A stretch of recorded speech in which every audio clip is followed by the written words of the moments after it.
Hi guys, Dan here, and today I have an Illustrator and Photoshop tutorial for you on how I create this kind of logo display. The three things we're going to focus on is the logo itself, which is created in Illustrator, then kind of this background with the text, and then this kind of bokeh light effect, which is pretty cool. The inspiration for this video came from Bokeh Designs. I want to give him a shout because I kind of feel bad if I made this tutorial and not mentioned. I got the whole idea from that picture right there. What I do and what I suggest other people do when they're learning is to find something that you like or looks cool and try to recreate it. It's a good way of learning, and that's what I did. And I looked at this and was like, well, I want to go in Illustrator and learn more, so I'm going to try my hand at recreating that, which is how I came up with this. A little bit different, but it's the same concept. But yeah, I feel that's the fine line between learning, copy to learn, but don't copy to copy. If you just straight up copy, eventually it's just going to come back and bite you in the butt. That's just why I'm giving that shout out. But yeah, so we're going to start off in Illustrator to create our letter, and we're going to do an M this time. I think only certain letters really work with this style. I tried doing it with a D and it just kind of didn't work, but there's kind of things you could probably do to get it to work, but M definitely works. So we're going to go to our Illustrator and we're going to go to View, we're going to go to Show Grid, we're going to go to View, we're going to go to Snap to Grid.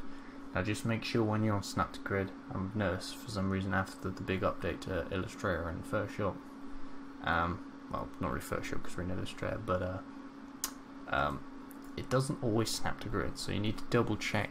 And the way to make sure it's definitely snapping to grid is move objects with your arrow keys, and they always snap back to the grid. I can't really show you because it doesn't always happen straight up, but yeah. I created a new document that was just 1280 by 800, as you can see. It doesn't really matter what size it is as long as it's reasonable size to start with. But yeah, so making our shape, I used a pen tool for this. It depends on what shape you're making. If it's just straight lines and ends, A's. If you're gonna do like B's and P's, you will have to make some curves or circles. But if you watch my custom letter tutorial on Illustrator, you'll learn a way to do that, to create like kind of like a really thick curve. For like a shape, for like a D or an R. But yeah, this tutorial is not really going to be focused on that. It's going to be focused on more kind of this kind of like gradient of this effect that kind of makes it look like it's one piece is underneath another piece. So yeah, so we're going to go to Illustrator, and obviously depending on how thick you want it, choose how thick you want it. But I did it one big square wide, and I went 5 squares down. I'm talking about the bigger, thicker ones, as you can see. And then I went, for the angle, I just went 1 across for every 5 down. And we're just going to join that up. And then we're going to go to, we're going to get rid of our outline, and we're going to make this red so we can see it clearly. If we zoom in here, you'll notice, oh look, surprise, surprise, it's snap on grid and it's not snapped to the grid. So we're just going to go in and fix that. There you go. That's what I mean. And all I did then was just press up on the arrow key and it snapped into the grid. So then what we're going to do is go back to our pen tool, and then we're going to do the bit in the middle, kind of like the V of the W. So we're just going to do pretty much the same thing, but we're going to go a little bit further over, so it's a little bit steeper, like a so. And at this point we've already got our M, because if we just highlight these two by clicking and dragging the box over, we hit Control C, Control F, then right click and go to reflect vertically, and then we use the arrow keys to line it perfectly. We have an M. It's kind of a weird large gap in the middle M, but it looks cool. So now what we need to do with this is we need to cut this up so we can add the gradients easier. So the way I do this is I drag. So what we do and what we want is basically, I'll try and say this without confusing the crap out of everyone, but it's kind of hard. So we want this piece here to be on top, this piece to be underneath this piece, but this piece to be over this piece, and then this piece to be under, but this piece to be over this piece, if you know what I'm saying. But actually we're going to do a little bit different, because we're going to have these two side pieces, pretend they're like the highest piece, and then these two are underneath, so the V is underneath these two like poles, and then in the middle we're going to have whichever way we want it to go. We can have it going to the left or to the right, whichever one. We'll pick in a minute. But there's one thing you need to know about an Illustrator, and I might be wrong, but I haven't actually looked it up, but I think you can only have one gradient per shape. So this can get kind of confusing first time if you're trying this and you're not really, you know, like me, when I first tried this, I was trying to do this M, and I wanted this piece to be, I just wanted it to go from left to right. Whatever was furthest left was the highest, like the top layer, and then it went down as it went to the right. So this piece over this piece over this, over this, over this. But this piece in the middle causes a problem, because this piece here goes over the top of this piece. But this piece is going to have a gradient at the bottom to make it look like, so it makes it look like this here is over the top. But then I have to do the same thing at the top here, because I have to make this piece look like it's over the top. So I run into a problem where I need to cut this in half and then do the two gradients separately, because you can't do two. Well, you could do a reflected. Oh, you can't do reflected. Never mind. I was going to say, well, unless you set up your gradient to be, you know, dark on the edges and then light in the middle, but then you'd have to perfectly align it. It just causes more problems than it solves than just cutting it up and doing the gradients themselves, which we'll get into, because that's what we're going to have to do with this one. But yeah, so we're going to get into cutting this up. So basically I'm going to take these first two here, go to my shape builder tool, and just click this here. We can see where it says marked out. We just want this shape, we don't want this part at the top. So I'm just going to click, that's going to create that shape, and it's going to create the piece that was on its own shape, and we just get rid of that because that's excess and we don't need that. We'll do the exact same thing here. Delete that. I need to cough one sec. And then we got to decide which way we want it to go. So I kind of want this piece to go over the top of this piece. So we want these two selected, and we want to select this here. So we get rid of this piece down here. So now basically what we have, instead of having all these pieces going under each other, even though they'll look like they're going to do that in a minute when we have gradients, but for now we don't, just to make it easy to add the gradients, these pieces are all actually just right next to each other. They're just all lined up perfectly. Look. This just makes it easier to add the gradients, I found. You don't have to do this, but it just makes it a lot easier, and then you don't have to worry about them in the layer panel being, you know, literally under each other or over each other, because they're none of them are overlapping as it stands at the moment. So the gradient, we're going to pick a colour for all of these, so you can just hit Control A or just select these, unless you, I was going to say unless you have other stuff in your document, you don't want to hit Control A because that's going to select everything. And we're going to go with green, so we're going to select this green here, seems nice. And then we're going to select this one here, because this is the first one we're going to add the gradient to. So we're going to add one at the top here, so this piece here looks like it's going over the top of this.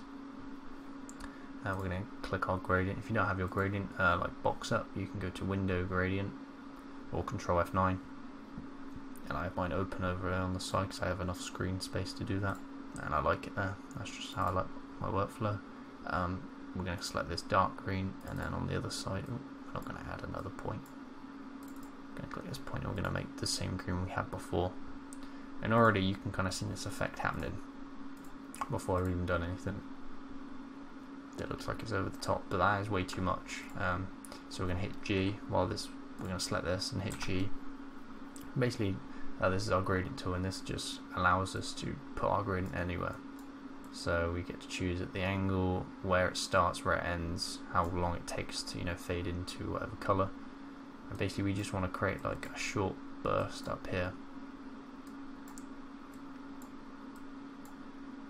Something like this. You want to find the middle of this, which will be about here.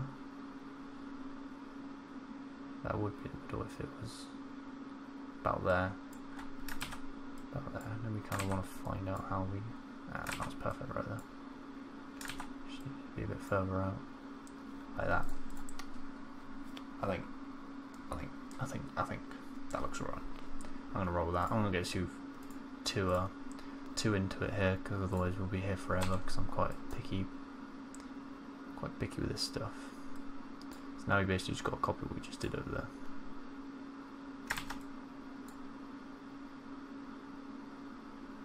And that looks like it. And then down here now we got to cut this in half. So we're just gonna go to our pen tool. Where is it? We're just gonna hold shift there to keep that perfect 45 degree angle, and then we're gonna go around this way. So we basically want this top half covered, and then this bottom half that we actually want as a shape. And we're gonna shift click this piece as well. We're gonna go to our shape builder tool again, and we're just gonna click that, and that's just gonna pretty much separate them two. It'll also add the gradient we just did, and it's gonna affect our gradient we just did at the top as well, which I forgot about. So this piece here, I'm just gonna change back to green for now. So you can see it doesn't look like anything's actually been cut up, but this piece is actually on its own now. And this one we're going to hit G, and we're going to reapply this gradient.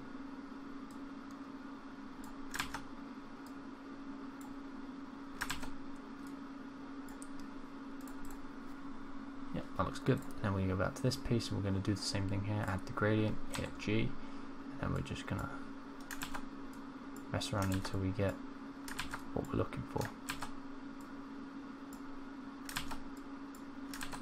So I'm just trying to find the angle at which this gradient kind of matches the shape. So it's going up, and I think I found it. It's about there. It's a little bit further down.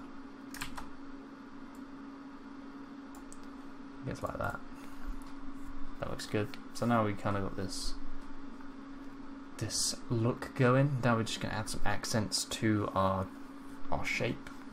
So give it a little bit more character, so it doesn't look like a plain old thing. So as you can see, I kind of add these triangle things. I'm going to kind of add some curvy versions of them. I think they'll look pretty cool. So we're going to go down the corner here, go to our pen tool, go to the side. I'm going to make these on the side quickly.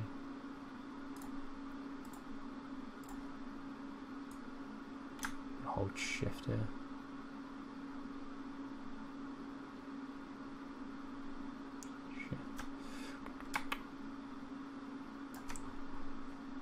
Something like that maybe. And the problem with this is when we try to put this up against the side. You should hold shift when you rotate, especially if you want to keep everything just on its, what's the word? Straight, symmetrical. So we're just going to line this up.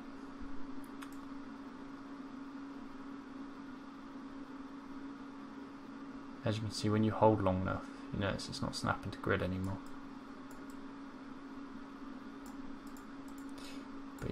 But yeah, we still have it on. So that's what I was on about. Maybe it's something I need to turn on, but basically we're just going to line this up to the edge. And then with the direct select tool, we're going to shift click this top point and we're going to drag it. See, now it's snapped to grid. We actually want to turn this off for now. So we want to not snap to grid, and we want to click that, and we want to drag it to the point, and it should click for us, which is quite nice. So now this should perfectly curve into this line without any weirdness going on. So now we're going to hold Alt and click and drag to copy and paste that, and we're going to go over the other side. And we're going to right click and we're going to transform reflect, and we'll reflect it vertically. We'll try and line this up. It might not line up perfectly, even though it really should, but for some reason it doesn't. It's always that far away, or it goes too far in, you see. If we look over here, you notice it pretty much lines up perfectly, but on here it's just slightly gone in. So what we're going to do is we're going to go to our direct select tool, click that anchor point again, hold shift and clicking. we're also going to go to the bottom bit and line that up perfectly. There we go. So now them two pieces are perfect. I'm going to add these kind of same shapes at the top. So we're going to alt click again, go to the top here. We're going to reflect this horizontally, like that. And then we're going to go direct select, and we're going to take this point, click shift click it, and then drag it here, like that. And basically we can just alt click that, take it to the other side, and we can just flip that, reflect it vertically again.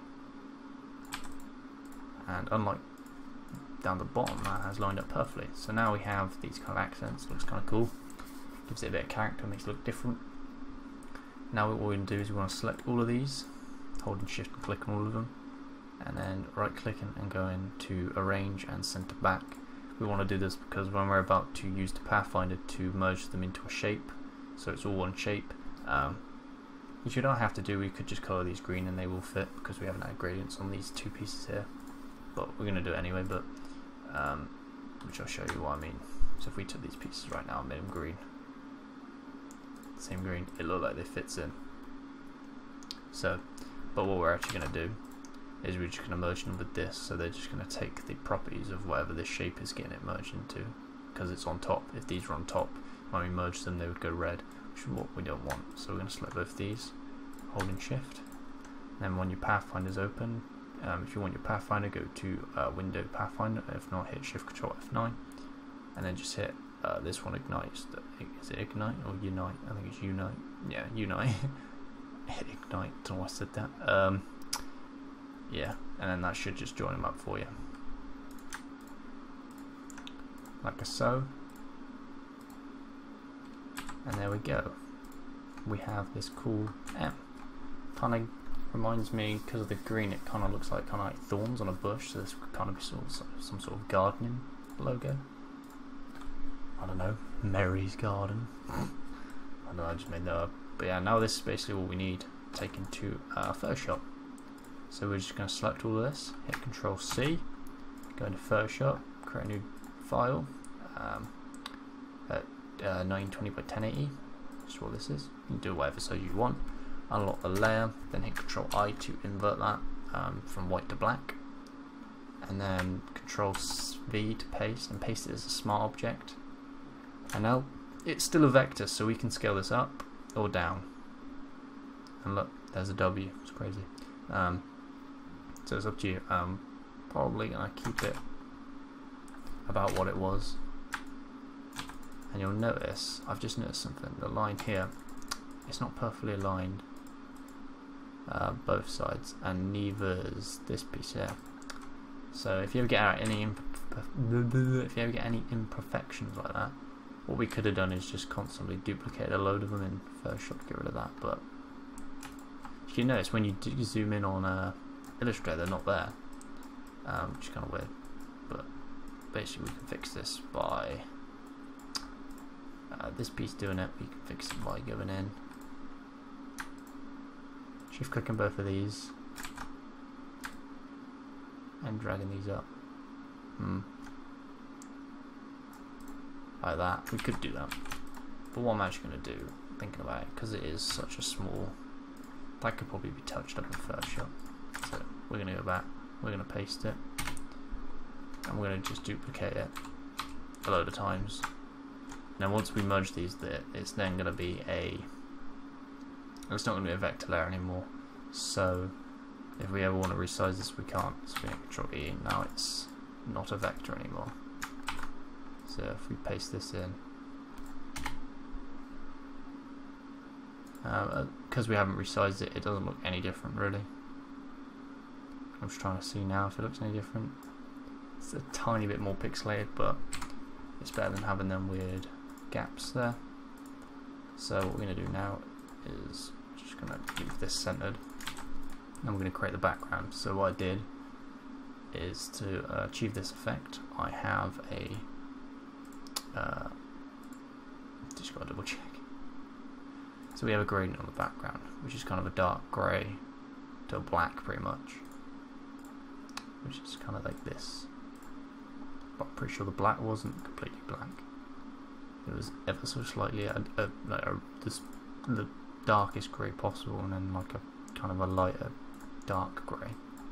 If that makes sense. Radial all the way up, 45-degree angle. Reverse because we want the light. Just moved it up to the top like that. Hit OK. Then we're going to create a new solid colour, and this is where we need our shape back. We're going to take the green that we used. That looks weird. And I'm going to set it to overlay. So now you kind of got that green look going on. We can even take like a dark green. Probably on a little bit of darker green like that. Then we're going to create a new layer. Fill it with whatever colour, but just make sure these are both black and white. Then we're going to go to filter, render clouds. Set these to overlay. 25 pixels. That just gives it a nice kind of cloudy look. It's ironic because they're clouds. But you know what I mean, just gives it that slight texture in the background. We're going to do 20% opacity. Then we're going to create a new layer again. We're going to fill it with whatever colour, but make sure they're black and white again. And we're going to go to filter clouds again. But then we're going to go to distort, ripple, large, lose my throat, 999 amount, size large, hit OK. Then we're going to do that another 2 times. If you hit Control F, it will apply the filter again for you. That's a shortcut. Then we're going to go to distort, and we're going to go to wave. We're going to hit OK. And if you want my settings, I will show you the settings I just used right there. There you go. You could have paused the video on the other one, but there you go. So yeah, we get this, and then we just set that to overlay. And we set the quality, well, fudge your mind about the opacity to 25%. That just gives it this really cool, I don't even know what it looks like, kind of looks like liquid a little bit, smoky liquid background. But yeah, and then what we're going to do is we are going to add a new layer above everything, and this is going to stay above everything the whole time. And we're just going to select a brush with 0 hardness. I'm going to make it quite large, depending on your document. Probably almost as wide as your document. You can zoom out a little bit, and you just kind of want to make it look like kind of like a shining light right at the top of the image, kind of like what we did with the gradient at the start, but with a brush. Once you get that, you're going to set it to linear dodge edge, and you're going to change the fill to like 15%. I'm just going, yeah, 15%. That just kind of gives it like there's kind of like a slight gloss on this image right at the top there. So, and that's what's above everything. So it's going to kind of give that effect to stuff on the image. Not too much. It's just very subtle. And then on our actual logo layer, we're going to go in there and add some blending options to it. We're going to add a drop shadow of 25. We want like a really long drop shadow, so we want the angle to be 90, the distance to be 25, spread all the way down, and the size to be 25. So if you can see below where that's what's kind of going on there. If I make it thicker, you'll see that. So there you can go. See, as you can see, the further you get, it makes it just look like it's hovering. Yeah. So we're gonna keep that at 25 and at black. Then we're gonna go to inner shadow, and basically the setting's already here from where I used it before, but that's what we're gonna use here. We got the we want it a white on overlay. Opacities depending on what color you're using, so I might need to change it now. Distance to choke all the way up. Don't use global light, but the angle to about 45. I'm just going to zoom in quickly here. Basically what this is doing is it's just kind of highlighting some of the edges, so it kind of looks like there's light shining on it. It kind of gives it the ever so slightest 3D look, which is kind of getting anyway because of these gradients. So you can see with it, wow, it is ever so slight, but yeah, that's with it all the way up. I wouldn't recommend putting it all the way up. And obviously, depending on your image, this might 2 looks good, 1 looks good for this, and about 50 opacity. And the last one we're going to add is outer glow. We're going to make it white. These settings pretty much. Going to boost the opacity up a bit to about 45. So you kind of get this ever so slight glow off this now. It's kind of cool. So that's what we're going to do to the logo. Another thing we're going to do to it is create a new layer above it and then hold Alt to clip the layer into the logo. Then we're going to go to our large brush again. We're going to scale it down a little bit more though. And we're just going to put a really a bright dot in one of the corners. Could be from the top if you want, or from the bottom. I'm going to do it from kind of like the top right, because that's where our little bright spot's going to go with our bokeh. And I'm going to set it to linear dodge edge, and we're going to put the fill to 15 or 25%. This gives our thing like a gradient almost over the whole thing, while not ruining kind of the effect of like the overlapping part. So as you can see with it or without it, they're all just all subtle effects that just kind of add up to make this kind of cool effect, I guess. So now what we're going to do is we're going to go to I need to look. Yeah, we're going to add the text now. So we're just going to go to our text layer, text tool even, and the font I'm using is called Kavinka. I can't even say it. Can't even see it. Klavinka. Bokeh. I don't know. It's a really nice font. I saw someone using on a video once, recently actually. So we're going to put, and for some reason it's changed, we're going to put company name. That's where the company name will go. We're going to make one up here now, like Mary's. Oh, wrong broken button. Mary's Gardens. Mary's Garden. Mary's Gardens. Then we're going to find that font again. Make it the light version. So what we're going to do here is we're going to make it 72. And we're going to select Mary's. We're going to make that bold italic. I want to make garden like italic. Don't have to do italic. I did italic for this one because this N is slanted, but this M is more symmetrical, so probably not get away with it not being italic on this one. Yeah, we won't do italic on this one. Mary's Garden. Don't even ask.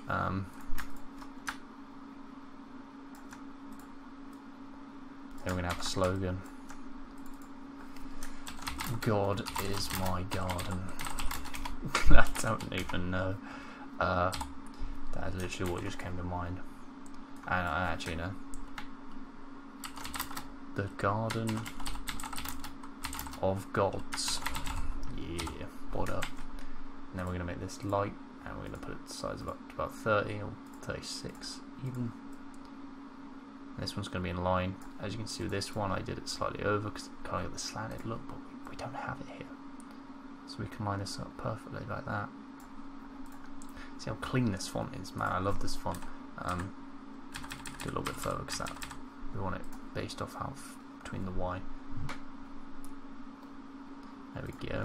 And we want this below the this weird glossy effect we got going on. So I'm just going to see if this is centered. Let's have a look. If you want your ruler lines, if you don't have them, Control R, then you just drag from these measurement ruler lines that come up. Measurement ruler lines, the measurement indicator at the top. You click and drag, and if you're selected on something, you have kind of the transform controls up. It snaps to them, and if it doesn't, and you want it to, go to View and then Snap to, and you can select what it does and doesn't snap to. So now we're going to add some slight blending options quickly to this. So I added there's something new as well about Photoshop I hate.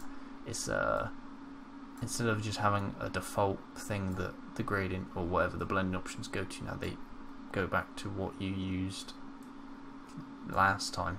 It can be helpful, but I'm so used to having it all defaulted out all the time. It kind of gets really confusing and annoying, but yeah. So we're going to kind of use a dark grey to white. This is once again a subtle effect. I'm just going to have to make all these reset to default, aren't I? And then we're going to have the spread all the way up, size all the way down, distance to 3, and the angle don't use global light, and then put it to 120, and then put the opacity to 25, and that is all. And we're just going to basically go over where it says FX and hold Alt, click and drag that onto the other layer. And that just gives it, as you can see here, gives it this really nice gradient. It's nothing too much. Don't know where to put it actually. I'm going to put it there. I think it looks better that side. Even maybe add a line there or something. Maybe not. Center this. That's centered. And it's all centered now. So that's centered in our image. And that is not it. I've got one of the main bits. That kind of bokeh light effect, which is really cool. God, this video is 30 minutes. But yeah, so we're going to do that. I hate to do this, but that is me cracking my fingers.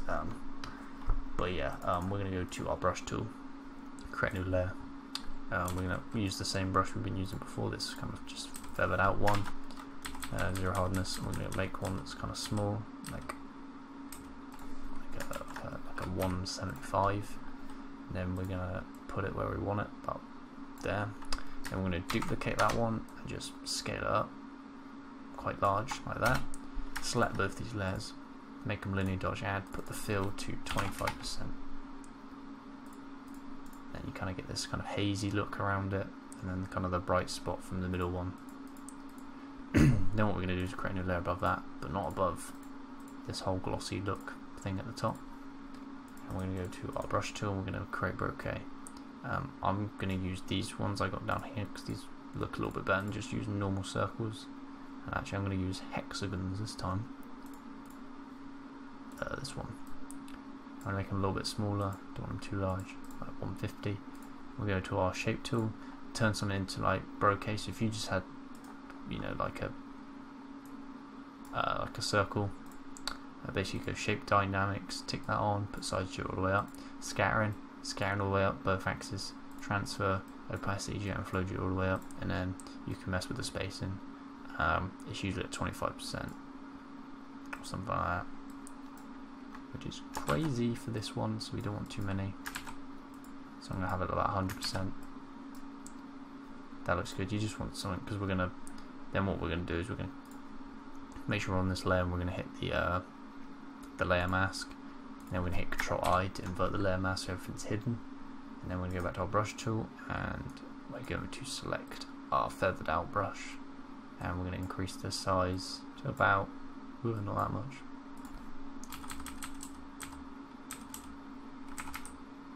About 500. And then what we're going to do is we're going to select this layer and select it as overlay. And boom, you have kind of this bokeh light. You probably want to mess with the bokeh a few more times. I don't think that looks good. I think there's a bit too much on our actual logo than around the outsides. You kind of just want it kind of like this one. You kind of have only one like bokeh that's kind of really on it. Pop this bit at the bottom. You don't want it all over the logo. Depends. I personally don't think it looks too great, but I'm going to keep it because it works. But yeah, and then boom, you've pretty much done it. I'm just going to go back to my original to make sure I don't forget anything. And I do not. If you enjoyed this tutorial, give it a thumbs up. If you disliked it for whatever reason, give it a dislike, and comment if you have any feedback or tutorial ideas or whatever. Hope you enjoyed this tutorial, and I'll see you in the next one. Peace.